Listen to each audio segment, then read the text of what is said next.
টাঙ্গাইল ৩ আসনে বিএনপি প্রার্থী পরিবর্তনের দাবিতে মানববন্ধন করেছেন স্থানীয় নেতাকর্মীরা।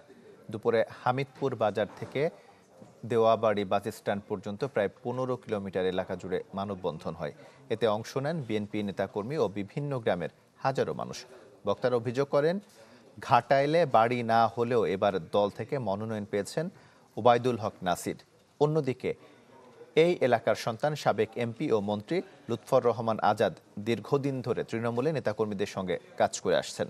এ সময় তারা নাসিরের মনোনয়ন বাতিল করে লুৎফর রহমান আজাদের মনোনয়ন দেওয়ার দাবি জানান। সারা ঘাটাইলবাসীর চাওয়া বহিরাগতকে প্রত্যাহার করে ঘাটাইলের সন্তানকে মনোনয়ন দেওয়া হোক। আমরা কেন্দ্রীয় কমিটি তারেক জিয়ার কাছে ব্যাকুল আবেদন করি, আমাদের মনোনয়নটা চেঞ্জ করে দেওয়া হোক। যাকে দেওয়া হয়েছে সে ঘাটাইলের মানুষ না, সে বাসাইলের মানুষ, যার জন্য আমরা ঘাটাইলের স্থানীয় মানুষের জন্য নমিনেশন চাই আমরা।